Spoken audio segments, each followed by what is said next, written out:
방송에서 제공하는 투자 정보는 투자 판단에 대한 조언입니다. 방송에서 제공하는 주식의 가치, 가격 상승 및 가격 하락에 대해서는 방송사에서 보장하지 않습니다. 시청자 여러분 안녕하십니까. 오늘장 내일장 1부 출발하도록 하겠습니다. 서정덕입니다. 금요일 시장 좀 올라주면 좋겠는데 오르질 못하고 있습니다. 어제 장 막판 분위기하고 너무나 달라진 모습입니다.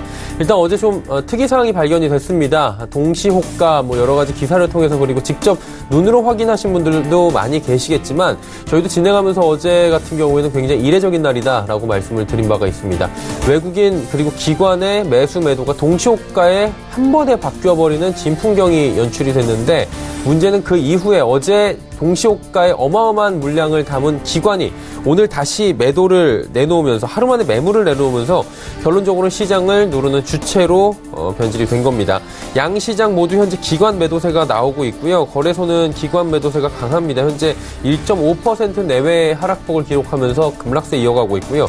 코스닥 역시 0.7%에 0.8% 사이의 하락이 나옵니다. 일단 글로벌 증시 상황을 좀 보자면 미중 간의 무역 분쟁은 예측대로 합의하는 이 회의하는 기간을 좀 더 연장하는 쪽으로 가닥이 잡히는 모습입니다. 60일 정도 연장한다라는 기사가 나왔는데 잠시 뒤에 헤드라인 뉴스로 전해드리도록 하고요.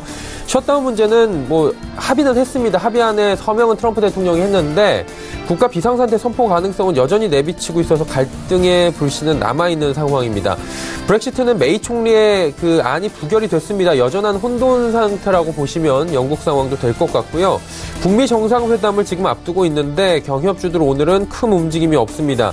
결론적으로 말씀드리자면 현 시장은 노출된 재료들이 질비한 상황이고 새로운 재료가 없는 가운데 우리 시장은 지금 단기적인 고점을 맞았습니다. 2200선에서 잡고 2200선을 치고 내려오는 모습들이 포착이 됩니다. 결론적으로는 지루한 공방이 펼쳐질 확률이 높은 저항을 맞고 있는 시장이라고 볼 수 있는데요. 이 지루해지고 미지근해질 수 있는 시장에서 잘 보시면 섹터별로 순환매는 빠릅니다. 어떤 방향성을 가지고 그리고 어떤 글로벌 증시 새로운 나타날 재료는 무엇인지 예측해보는 시간까지 오늘 1부에서 준비했습니다. 함께 하시면 좋겠습니다. 헤드라인 뉴스부터 전해드립니다. 지난해 세계 교역이 늘었습니다. 또 반도체 수출까지 증가하며 경상수지가 21년 연속 흑자 행진을 이어나갔습니다. 한국은행이 발표한 자료를 보면 지난해 경상수지는 764억 1천만 달러로 외환 위기 때인 지난 1998년 이후 21년 연속 흑자 기록을 이어갔습니다. 하지만 지난해 12월 경상수지는 주요 상품 단가 하락과 미중 무역 분쟁 등의 영향으로 48억 2천만 달러를 기록해 8개월 만에 최소치에 그쳤습니다. 정부가 최근 경제 흐름에 대해 투자와 수출이 조정을 받고 있는 가운데 소비는 양호하다는 진단을 내놨습니다. 기획재정부는 오늘 발표한 최근 경제 동향 2월호에서 수출이 2개월 연속 마이너스를 기록하며 조정을 받는 모습이라고 평가했습니다. 또 고용이 한 자릿수 취업자 증가에 그쳐 미흡한 가운데 미중 간의 무역 갈등, 브렉시트 관련 불확실성, 반도체 업황 등 불확실성이 지속되고 있는 것으로 분석했습니다. 도널드 트럼프 미국 대통령은 멕시코 국경 장벽 논란으로 인한 연방정부 셧다운, 즉 일시적 업무 정지가 재발하지 않도록 여야가 합의한 예산 지출 법안에 서명하기로 했습니다. 하지만 민주당의 강한 반발에도 불구하고 핵심 공약인 국경 장벽 건설 강행을 위해 국가 비상사태를 선포하기로 하는 승부수를 던져 향후 전국이 혼돈에 빠질 것으로 보입니다. 미중 간의 무역 고위급 협상이 중국 베이징에서 이틀째 이어지고 있는 가운데 협상 내용이 나왔습니다. 양측의 구체적 발언은 하지 않고 있고요. 블룸버그 통신은 트럼프 대통령이 다음 달 2일로 예정된 중국산 수입품에 대한 추가 관세 부과 시점을 60일 늦추는 방안을 검토 중이라고 보도했습니다. 미국 측 대표단은 오늘 시진핑 주석을 만날 것으로 알려지고 있습니다. 국내 증시 흐름 이어갑니다. 자, 코스피 지수는 2200선이 단숨에 무너졌습니다. 외국인과 기관의 쌍끌이 매도가 현재 나오고 있는 상황인데 자, 보시면 기관의 매도 물량 970억 원, 외국인은 1354억 원이나 지금 나옵니다. 조금 있다가 다시 한번 짚어드리도록 하고요. 하루간의 흐름 정리합니다. 1.5%까지 지금 낙폭이 커졌습니다. 자, 보시면 장 초반에는 2200선 힘겹게 지키다가 중국 시장 열리면서 바로 무너졌습니다. 그리고 정오경에 오늘 시장이 장중 저점까지 찍은 상황인데 일단 니케이 증시도 지금 일본도 1.24%나 밀리고요. 상해도 0.62%나 밀립니다. 아시아 증시 전반적으로 어려운 상황입니다. 수급 주체 만나보도록 하죠. 개인만 삽니다. 2,144억 원 개인이 사온 가운데 기관 외국인 매도하고 있고요. 말씀드린 대로 기관 1,000억 원 가까이 매도하고 외국인의 매도 물량 많습니다. 기관 가운데서는 금융투자가 어제 어마어마한 물량을 장 막판에 지금 담았었는데 오늘은 775억 원 내놓고요. 투신도 217억 원 팝니다. 연기금만 214억 원 현재 매수합니다. 시총 상위주들의 흐름입니다. 집중적으로 지금 전기전자 업종이 공격받습니다. 보시면 삼성전자와 SK하이닉스가 근래 들어 가장 큰 낙폭이 또 기록이 됩니다. 3.4%가 넘고요. 4.2%가 넘게 빠집니다. 알고 계시다시피 이 두 종목이 이 정도 조정을 받으면 다른 종목 그대로 다 보합권이어도 코스피 1% 그대로 밀려내려갑니다. 한마디로 이 종목들 밀려내려가고 지금 1.5% 하락이면 나머지 종목들도 낙폭이 꽤 있다는 얘기입니다. LG화학도 빠지고요. 셀트리온 보합입니다. 다음 살펴보도록 하죠. 6위부터 10위 종목들인데 현대차가 보합권까지 다시 올라왔습니다. 삼성바이오로직스부터 한국전력까지 전 종목 조정받습니다. 11위부터 15위 종목들입니다. 네이버 그리고 SK는 올라오지만 현대모비스, 신한제주, SK텔레콤까지 경기 방어주들까지도 속수무책으로 지금 빠지고 있는 상황입니다. 자, 다음 살펴보도록 하죠. 코스닥은 거래소 대비해서는 덜 빠집니다. 어제 덜 올랐고요. 오늘 덜 빠지네요. 736.01포인트로 6포인트 정도 지금 빠지고 있고요. 그래도 낙폭이 꽤 있죠. 0.84%대까지 하락하고 있습니다. 자, 다음 살펴보도록 하죠. 하루간의 흐름입니다. 보시면 743 장중 고점이고요. 마찬가지로 중국 증시 시작되면서 같이 밀려내려갔고요. 정오경에 바닥 찍고 지금 바닥 탈피를 하지 못하고 있는 상황입니다. 수급 주체 보시면 개인만 삽니다. 쌍끌이 매도입니다. 개인이 1208억 원, 기관 905억 원 팔고요.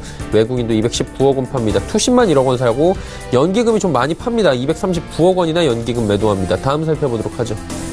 시총 상위주들인데 셀트리온 헬스케어 신라젠 오늘도 조정 나옵니다. CJENM이 2% 반등 나왔고요. 바이로메드 최근 흐름 좋습니다. 지금 조정 나와도 적게 빠지고요. 하락장에서도 1%대의 상승이 나옵니다. 포스코캠텍 2거래일 연속으로 조정 나오고 다음 살펴볼까요? HLB 메디톡스 빠집니다. 그리고 펄어비스의 조정이 지금 5%가 넘게 나타나면서 20만 원 단숨에 붕괴됩니다. 스튜디오 드래곤이 실적 발표 이후에 호실적 발표 이후에 지금 급등세 나옵니다. 3%, 4% 정도의 장중에 좋은 흐름 나오고요. 코오롱 티슈즈는 반등이 살짝 나와주네요. 다음 살펴보도록 하죠. 11위부터 15위 종목들입니다. 셀트리온 제약부터 제넥시까지 아난티 낙폭을 좀 줄이긴 하지만 여전히 빠지고 있고요. 파라다이스만 지금 상승 흐름 가져갑니다. 중국 관련 소비주들 괜찮습니다. 오늘 다음 살펴보도록 하죠. 원달러 환율의 흐름입니다. 일단 지수 조정 받으면서 원달러 환율은 오늘도 상승합니다. 1128원에서 지금 움직이고 있는 모습 포착이 됩니다. 금일폰 방송에서 제공해드리는 정보는 투자 판단에 대한 조언일 뿐입니다. 해당 주식의 가치와 수익률을 보장해드리지 않는다는 점 참고해 주시기 바랍니다. 오늘장 이슈 체크합니다. 펠리즈 투자인 리서치 김민수 대표입니다. 안녕하십니까? 네, 안녕하십니까? 어제 옵션 만기일 끝났는데 근래 들어서 옵션 만기일에 이 정도까지 얼핏 보기에는 누군가 또 장난을 누가 쳤다 뭐 이렇게까지 표현하시는 분들도 계시던데 어땠는지 좀 시장 동향에 대해서 분석을 해주시겠습니까? 네, 어제 분명하게 장난친 것 같습니다. 어떻게 보면 최근의 시장 동향들이 어제 같은 경우 옵션 만기를 맞이해서 아무래도 그동안 좀 약간 차익 매물성 흐름들이 좀 우세하지 않겠느냐라는 관점이 있었는데 오히려 동시효과의 프로그램 매수가 들어오기 시작하면서 외국인 매도가 나오게 되면 받겠다라는 움직임이었는데 오히려 외국인 매도가 그렇게 크지 않다 보니까 호가를 올려버리는 그래서 시장을 끌어올리는 모습들이 어제 나왔었던 대표적인 모습들이었죠. 하지만 그런 어떤 수급 관련된 부분들을 제외하고 오늘 시장의 흐름들은 어제 동시효과에 움직였던 부분들을 반납한 채 오늘은 다시 또다시 이어지고 있는 여러 가지 이슈에 대해서 시장이 좀 민감하게 반응하고 있다는 관점 쪽에서 아무래도 변동성은 다시 확대가 되는 기조라고 봐야 될 것 같고요. 특히 한 2200선을 지킬 수 있지 않았을까라는 생각인데 오히려 오후 들어서 폭이 좀 더 커지고 있습니다. 그렇다는 얘기는 지금까지 좀 기대감만으로 바라봤던 여러 가지 시장 흐름들 쪽에서 미국 같은 경우는 국가 비상사태 선포 가능성까지가 얘기 나오는 모습들이고요. 물론 말은 어렵고 무거운 모습이긴 합니다만은 그와 관련돼서 지금 셧다운 여파가 좀 더 길어진다라는 쪽에 초점을 맞춰봐야 될 것 같고요. 그런데 이제 미중 간의 무역 분쟁 관련된 얘기는 일단 하루가 다르게 얘기가 바뀌고 있죠. 잘 된다, 좋아질 것이다 라는 쪽이지만은 최근 들어서는 또다시 부정적인 또 의견도 만만치 않은 쪽에서 아무래도 이런 여러 가지 흐름들이 시장에서 불확실성을 좀 더 키우는 흐름들의 변화다라는 쪽에 대한 흐름들로 나오고 있고요. 따라서 2200선 중심으로 안착을 계속해서 그다음에 시장 분위기를 계속 끌어갈 수 있느냐에 대한 부분들은 또 하나 그동안 1월 달에 상승의 주역이었던 외국인들이 담당하지 않을까 생각되고 있는데 아직까지 그런 동향들은 오늘 매도세가 좀 나오기 시작하면서 약간 또 좀 희망이 약간 좀 흩어졌다라는 분위기를 좀 보고 있는 상황들이고요. 또 하나 오늘까지 실적 발표가 거의 작년 실적이 마무리될 걸로 보여집니다. 그런 차원에서 이제 2월 15일이다 보니까 어느 정도 실적에 대한 분위기가 마무리가 될 걸로 보여지고 있는데 어닝 쇼크 비율이 82%까지 나오는 만큼 실적에 대한 자신감이 많이 떨어져 있고요. 하지만 오히려 주가는 실적과는 좀 다르게 좀 선전한다 라는 분위기가 좀 더 크다는 게 이번에 실적 관련된 여러 가지 흐름들인데 실적만으로 주가를 설명하지 못하는 약간 혼돈의 장세도 같이 이어졌다는 분위기도 지금 체크를 해봐야 될 걸로 보여지고 있고요. 그런 차원에서 이제 월말에 주요 이벤트가 또 대기하고 있는 만큼 그에 따른 관심이 커지는 모습들인데 그런 차원에서 뭐 북미 정상회담이나 미중 무역 분쟁 관련된 여러 가지 얘기들 최근 들어서는 조금 부정적인 경향들이 약간 좀 짙어지긴 하는데 뉴스에 따라서 또 계속 바뀔 수 있는 부분들이죠. 그렇다고 하더라도 일단 기조 자체가 여전히 유지가 되면서 어떤 기대감을 끌고 나갈 수 있을 것인가 이 부분은 가장 중요하게 바라봐야 될 흐름들로 보셔야 될 것 같고요. 하지만 아직 시장 흐름들 자체는 어떻게 보면 주요 이벤트를 앞두고 여러 가지 부정과 긍정이 뒤섞인 가운데 시장 자체가 크게 밀릴 가능성보다는 일단 관망세가 뚜렷할 것이다라는 관점 쪽에서 변동성이 살아나는지 아닌지를 좀 더 체크할 필요는 있는데 그 와중에서도 그래도 여전히 기회 요인이라고 보게 되면 종목 중심의 변화들은 꾸준히 매일매일 들어서 나오고 있다는 관점 쪽에서 종목 장세에 대한 연장선은 좀 더 이어질 수 있다. 이런 쪽으로 바라보시면서 대응하는 게 좋겠다고 보여집니다. 종목별 장세로 갈 수 있겠다라고 말씀을 해주셨는데 지금 뭐 종목별 장세도 종목별 장세지만 동갈대가 확실히 없어 보이긴 합니다. 테마주들이 지금 굉장히 빠르게 움직이고 뭐 각종 테마가 만들어지는데 특히나 정치 테마주가 지금 계속해서 이야기가 나옵니다. 이 부분 어떻게 보는 게 좋을까요? 네, 크게 말씀드리자면 종목 장세의 가장 큰 핵심은 테마주죠. 그러니까 테마주라는 얘기는 비슷한 섹터 내에서 시장의 매기수세가 모이면서 시장에 대한 흐름들을 끌고 간다라는 데 초점을 맞출 수 있는 대표적인 특성인데 종목 장세의 성격인 만큼 테마주는 매매를 해도 될 만한 시즌입니다. 하지만 정치 테마주는 솔직히 어떤 실체라든가 여러 가지 흐름을 봤었을 때 과연 기업에 관련된 실질적인 부분을 담당하면서 움직일 수 있느냐에 대해서는 의문이 클 수밖에 없는 상황들이죠. 대표적으로 지금 정치 테마주가 또 어떤 활개를 치는 대표적인 이유는 앞서 앵커님 얘기하셨던 것처럼 유동성이 많다. 이 부분은 인정을 해야 될 것 같고요. 유동성이 큰 시장 쪽에서 특히 작년에 하반기 때 주가가 크게 밀리면서 손해를 많이 보다 보니까 뭔가 좀 한탕 해야겠다라는 관점 쪽에서의 어떤 기지개가 눈에 띈다고 봐야 될 것 같고요. 그런 차원에서 지금 문재인 정부가 3년 차에 들어서기 시작하면서 이제 남은 기간이 2년 남은 상황들인데 그러다 보니까 자연스럽게 시장에서는 차기 대선 주자가 누구일 것인가 그리고 정치적인 부분들 쪽에서 서서히 부각되는 쪽이 어딘가 이런 쪽에 관심은 갖는데 이런 부분들이 그대로 주식시장에 투영되면서 나오는 현상이라고는 보여지고 있습니다. 대표적으로 이번에 또 황교안 전 총리가 차기 대선 주자로 들어오면서 1위에 등극했다는 소식이 들려지면서 관련된 종목이면 종목이랄까 특히 뭐 아세아텍 한창대지 어제 같은 경우는 뭐 한류 AI 센터 뭐 이런 종목들 쪽으로 매수가 좀 몰리는 상황들이고요. 그밖에 또 어떤 범여권이라고 보여지고 있는 유시민 관련주라고 하는 물론 이분은 정치에 관심이 없다고 하더라도 주가가 움직이는 특이한 현상들이 나오고 있고요. 게다가 또 지금 현재 총리로 계신 이낙연 총리 관련주 뭐 이런 식으로 종목들이 갖다 붙이면서 특히 왜 올라오는지 전혀 이유를 모르는데 자세히 살펴보게 되면 뭐 관련된 정치 테마주다 이런 쪽에 대한 흐름들이 나오고 있다 보니까 솔직히 기업 가치에 대한 부분보다도 뭔가 연결돼서 인맥으로 인해서 변화가 나오지 않을까라는 기대감들이 좀 더 큰 게 현실이라고 봐야 될 것 같고요. 하지만 말씀드렸던 것 그대로 움직이는 정치 테마주의 종목들의 특성을 보게 되면 기업의 펀더멘탈에 대해서 논하라라고 하게 되면은 할 말이 진짜 없는 종목들이 상당히 많습니다. 그만큼 실체가 불확실한 쪽에서 움직이는 데 대한 변화이기 때문에 만약에 접근하신다고 하더라도 아주 짧게, 그래서 뭐 어떤 기술적인 부분만 가지고 대응할 수밖에 없는 한계가 충분히 있다는 거를 아시면서 대응하셨으면 좋겠고요. 하지만 이런 쪽이 만약에 관련된 어떤 정치인이 어느 정도 유력하게 됐었을 때 그 기업들이 주가에 대한 가치가 끌어올린다. 이거는 완전히 후진국 증시일 수밖에 없는 상황들이죠. 그렇기 때문에 그런 흐름은 배제하고 오히려 기술적인 부분들에는가 한정된 부분 쪽에서만 대응하는 게 가장 좋겠다라고 계속 우려하고 섞인 목소리로 말씀드려야 될 것 같습니다. 네, 정치 테마주들의 흐름들 그리고 현 주소까지 이야기 들어봤습니다. 오늘 말씀은 여기까지 듣겠습니다. 고맙습니다. 감사합니다. 펠리지 투자인 리서치 김민수 대표와 함께했고요. 이슈 칼럼 이어집니다.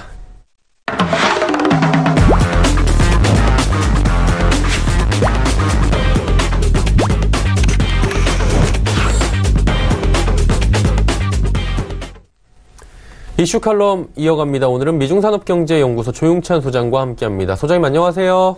예, 안녕하십니까. 세계의 뭐 주요 기관들이라고 해야 될까요? 주요 은행들 또 뭐 사실 투자 은행들 중국 경제에 대해서 요즘에 이야기를 많이 하고요. 경고음을 내고 있습니다. 이상 신호음이 뭐 나타나고 있다라고 이야기를 하고 있는데 진짜로 그런 건가요? 네, 중국 경제의 그 선행 지표의 그 대표적인 역할을 해주고 있는 게 리커창 지수인데요. 뭐 중국 경제 방향성도 알 수가 있고요. 또 리커창 지수 같은 경우에는 뭐 전력 사용량, 통화량 그리고 뭐 철도 화물 수송량을 가지고 이제 산출이 되는데요. 최근 철도 화물 수송량을 대신해서 전체 그 화물 수송이죠. 도로나 수소, 뭐 항공 같은 데이터들을 더 넣어서 수정된 리커창 지수도 만들어내고 있습니다. 이 두 가지 지표를 모두 그래프로 보면은 모두 경기가 수축 국면에 들어가 있는 것을 알 수가 있는데요. 다행히 차이나 쇼크가 발생했던 2015년 전후의 경기 침체보다는 지금의 경기가 더 나은 상황입니다. 올해는 작년보다 더 많은 감세 정책, 거기에 인프라 투자 확대, 또 소비 자극책을 계속 내고 있기 때문에 국제투자은행이 우려하는 중국 경제의 급속한 경기 침체는 없을 것은 분명해 보입니다. 또 미중 무역 협의가 불발이 되거나 기술 패권 전쟁으로 치닫는 최악의 경우를 염두에 둬야 되겠지만 이런 상황은 아무래도 미국과 중국이 모두 피해를 입기 때문에 서로가 피해갈 수 있다는 점에서는 현재 유튜브라든지 다양한 채널에서 이야기하는 중국 경제의 급속한 침체라든지 중국의 금융 위기 가능성은 거의 없는 것으로 나타나고 있습니다.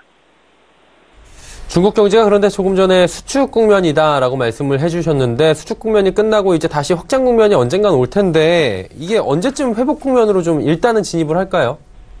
네, 중국 경제 같은 경우는 한번 수축 국면에 들어갔을 경우에는 한 1년 6개월 정도 지나야 되기 때문에 현재 수축 국면에 들어가 있는 상황에서는 한 1년 이상 현재 수축 국면이 좀 진행이 되지 않을까 보여집니다.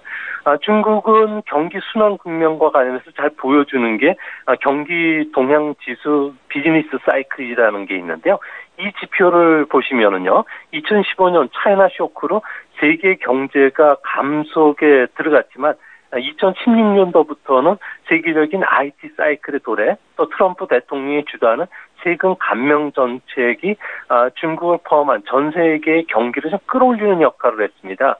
이런 성장 엔진이 꺾이기 시작했던 작년 하반기부터는 중국 경제가 좀 둔화 국면에 들어갔는데요. 하지만 중국 경제가 바닥을 아직 통과하지는 않았지만 이제 서서히 회복될 수 있다는 신호들도 많이 나오고 있습니다. 분명한 것은 중국 경기 지표라든지 상관계수가 높은 수출 동향이 무역 전쟁에 대한 불확실성이 커지고 있기 때문에 당분간은 아무래도 투자 심리에는 좀 악영향을 끼칠 수밖에 없지만 무역 전쟁이 어느 정도 진행이 된 뒤에 해소가 되는 신호가 나온다면 중국 경제 회복도 그리 늦지만은 않을 것으로 보여진다는 점에서 비관적으로 중국 경제를 보실 필요는 없을 것으로 생각이 됩니다. 일각에서는 뭐 중국 망한다 이런 얘기까지 들려왔다라고 우회적으로 좀 말씀을 해주신 건데 뭐 확인되지 않은 매체들에서는 그런 얘기들이 종종 나온다라는 소식들은 접하셨을 겁니다. 중국 경기 침체가 근데 어느 정도 가시화될 경우에는 중국 의존도가 있는 뭐 아시아 신흥국들 같은 경우에는 우리나라도 해당이 될 수 있고요. 경기에 영향을 받을 텐데 이 부분은 어떻게 보는 게 좋을까요? 네, 일반적으로 경기 동향을 파악하는 데 가장 좋은 지표는 GDP 성장률입니다. 하지만 GDP 성장률은 한 1분기 정도 후행하고 있기 때문에 사후적으로 알 수가 있는데요. 이 때문에 경기 동향을 가장 먼저 보여주는 지표는 PMI 지표입니다. 미국을 제외한 중국, 일본, 아시아 주요국들은 모두 수축 국면에 들어갔고요. 대만 같은 경우에는 1월 PMI 지수 같은 경우에는 47.5로 50을 밑돌고 있습니다. 2016년도 이후에 가장 낮은데요. 대만은 PC라든지 스마트폰과 관련된 IT 관련 기기를 많이 생산하다 보니까 세계적인 하이테크 시장을 가장 먼저 알 수 있는 나라입니다. 하지만 현재 지난 4분기 실적들을 보면은 패널을 생산하는 홍하이라든지 AUOA 같은 기업들 같은 경우는 적자로 전환했고요. 최대 파운드리 업체인 TSMC 같은 경우에도 실적이라든지 또 예상 실적들이 모두 부진을 했습니다. 이 때문에 중국의 생산 기지를 두고 있는 나라들 같은 경우에는 아무래도 실적 악화로 계속 연결이 되고 있는데요. 하지만 베트남 같이 중국에서 이탈된 기업들이 생산 거점을 마련하는 이런 나라들 같은 경우는 또 미국 무역 제재에서 빠져나갔기 때문에 중국이나 대만의 성장률이 빠르게 하락한다고 하더라도 아시아 신흥국 전체적인 성장률을 봤을 경우에 그렇게 큰 타격이 없다는 점에서 아시아 신흥국 경제, 특히 주시장 같은 경우에는 성적이 양극화되는 모습이 앞으로 나타나지 않을까 보여집니다. 중국 경제는 수축인데 증시를 보면 지금 어느 정도 오늘은 조정을 받고 있지만 우상향을 최근에 하고 있는 모습들이 나타나고 있습니다. 상승 추세가 뭐 지속적으로 갈 것이냐에 대해서는 여러 가지 의견이 분분한 것 같은데 이 부분 어떻게 보십니까? 네, 중국 증시 같은 경우는 정책 시장이라고 부르는데요. 중국에선 2월과 3월은 정치 계절입니다. 지방에서는 31개 성시가 현재 양해가 진행되고 있고요. 또 3월에는 베이징에서 전인대 정협이라는 정치 행사가 벌어지게 됩니다. 약한 경제 지표뿐만 아니라 미중 간의 무역 갈등, 여기에 기업 실적 부진까지 겹쳐지고 있지만 최근 중국 증시가 올라갔던 것은 아무래도 양해를 앞두고서 올해 다양한 경기 부양책들이 쏟아져 나오고 있고요. 특히 대규모 인프라 투자 정책도 투자 심리를 끌어올리는 역할을 해주고 있습니다. 올해는 인프라 건설 외에도 에너지 정책이라든지 그리고 자동차 가전과 관련된 공급 과잉 제품에 대한 소비 정책도 나오고 있고요. 또한 정보통신과 같은 신소비 업종과 관련된 발전 정책이 계속 발표가 되고 있다는 겁니다. 이 때문에 전기 자동차와 관련된 친환경 기업들, 그리고 5G, 그리고 인공지능이나 사물 인터넷과 관련된 산업 고도화 정책들도 상당히 수혜를 받고 있는데요. 과거에는 도로나 철도에 국한된 인프라 투자 일변도의 정책이었기 때문에 주시장은 한정됐지만 현재는 이런 경기 부양책이 다변화되고 있다는 점에서 다양한 주시장의 모멘텀은 아무래도 3월달 전인대까지는 중국 증시를 좀 끌어올리지 않을까 보여집니다. 다행인 것은 이런 추가적인 경기 부양책도 있지만 증시가 그렇다고 해서 바로 반등을 보이기는 어렵다고 보여지는데요. 곧 발표되는 생산자 물가지수 같은 경우는 마이너스 돌아설 가능성도 있고요. 이뿐만 아니라 또 실적 악화가 주가의 발목을 잡고 있기 때문에 당분간 조심스럽게 접근하는 전략이 필요하지 않을까 보여집니다. 당분간은 좀 돌다리를 두드려보는 게 중국 증시는 좋겠다라고 말씀을 해주셨습니다. 자, 이제 근실 내에 있었던 이야기를 좀 여쭤보도록 하겠습니다. 어제 오늘 중국 베이징에서는 미중 간의 고위급 협상이 지금 열리고 있습니다. 미국 협상단이 시진핑 국가주석을 만날 것이다라는 얘기까지 지금 들려왔는데 중국이 무역 그리고 지적 재산권과 관련해서 양보한 부분이 좀 있다고 하더라고요. 어떻게 좀 진전이 있었습니까? 네, 중국 같은 경우는 콩이라든지 LNG 수입을 대폭 늘리겠다고 이야기를 했고요. 또 미국의 반도체 수입을 앞으로 6년간 2천억 달러 정도 대폭 확대하겠다는, 그러니까 무역 측면에서는 아주 매력적인 양보 카드를 내놨다고 합니다. 하지만 미국이 강하게 요구해왔던 중국 제조 2025 폐기와 관련해서는 여전히 한 걸음도 나가지를 못하고 있는 상태인데요. 시주석 같은 경우에는 자신의 국가 발전 정책이라고 할 수 있는 중국 제조 2025는 국군을 건 생명선인 만큼 협상팀들은 절대 양보하지 말라고 가이드라인을 제시해 놓은 상태이기 때문에 실무자들이 현재 협상에 난항을 겪고 있다고 합니다. 시주석 같은 경우는 중국 제조 2025를 완성하기 위해서 중국 헌법까지 개정을 했는데요. 개정하면서 국가주석 임기 조항도 폐기를 했습니다. 미국의 요구에 백기를 들면은 중화민족의 위대한 부흥이라는 슬로건도 접어야 되고요. 또한 임기 조항도 폐지가 돼야 되기 때문에 아무래도 권위 추락에 따른 정적들로부터의 공격을 피할 수가 없기 때문에 그런 것으로 보여집니다. 미국은 중국 정부가 자금이라든지 국가 자원을 동원해서 첨단 기업을 지원하는 것은 국제사회에 약속했던 공정 경쟁을 왜곡시키는 효과도 있고요. 또한 WTO 가입 시 중국이 약속에 위반됐던 상황이기 때문에 여전히 중국 제조 2025를 철폐하라는 요구를 꺾지를 않는 상태입니다. 이 같은 주장은 아무래도 중국 입장에서는 내정 간섭에 해당하는 만큼 앞으로 협상 기간 연장할지 여부는 중국이 어떤 카드를 더 내놓느냐가 결정되지 않을까 보여집니다. 일단 90일간의 지금 무역 협상이 되고 있는 건데 이번 회담 자체 90일간에는 큰 성과가 없었다. 이렇게 보는 게 그럼 맞는 건가요? 네, 미국이 요구하는 내용들을 보면 인터넷이라든지 언론, 금융, 에너지 시장과 관련된 개방을 지금 서두르라고 요구를 하고 있는데요. 이렇게 되면은 공산당 일당 체제가 무너질 수가 있습니다. 이로 인해서 중국은 국가 주권, 권리라고 주장하면서 구조 개혁에 대해서 아주 거부 반응을 내세우고 있는데요. 이제 문제는 미국의 이러한 요구사항들을 받아들이지 않는다면 미국이 현재 대대적인 공세를 하겠다고 했던 부분들이 있습니다. 당장 화웨이, 중신통신을 중심으로 해서 중국 통신 장비 같은 경우에는 서방 국가, 미국의 동맹 국가들한테는 안보 우려로 배제를 시킬 것으로 보여지고요. 특히 우리나라에서도 인기 있는 SNS가 되고 있는 위챗, 그러니까 텐센트의 무료 메신저 앱인데요. 세계적으로 10억 명 정도가 사용하고 있고요. 위챗 페이 같은 경우에도 국내 기업들도 많이 사용하고 있는데요.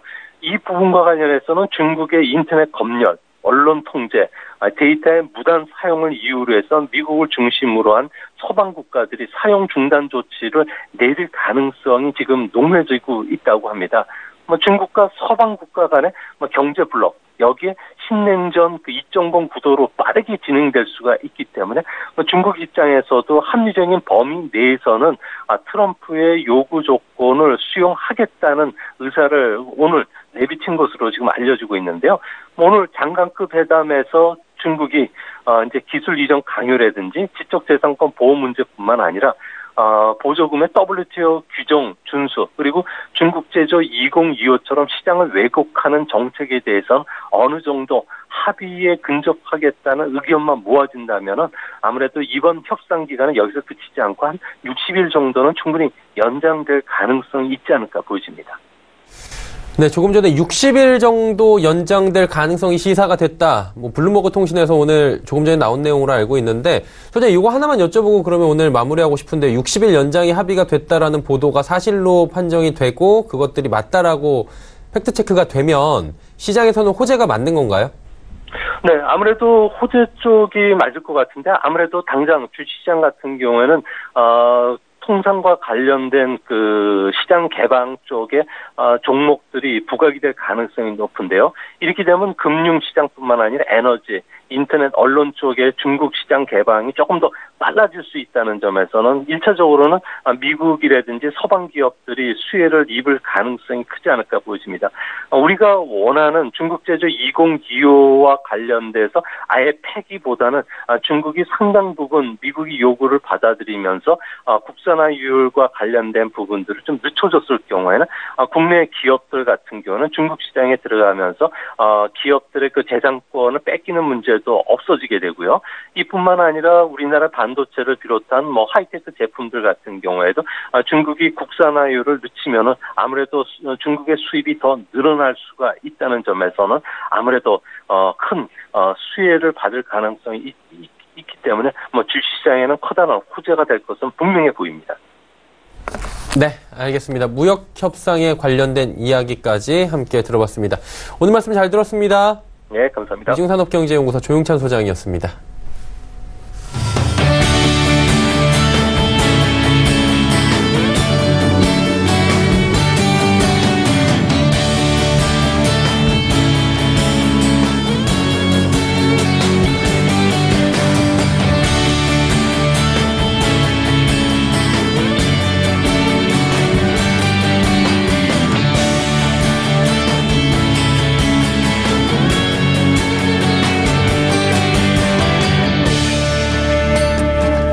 오늘 시간 일정 1부 함께 하셨습니다. 잠시 뒤 2부에는 이제 종목 이야기 그리고 종목 상담까지 함께 이어가는 시간 준비가 되어 있습니다. 두 분의 전문가와 함께 다양한 종목 이야기들 나눠볼 테니까요. 2부도 함께 해주시길 바랍니다. 고맙습니다.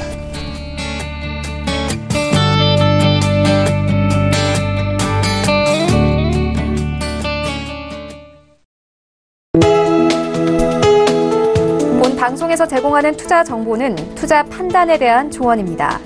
방송에서 제공하는 주식의 가치, 가격 상승 및 가격 하락에 대해서는 방송사에서 보장하지 않습니다.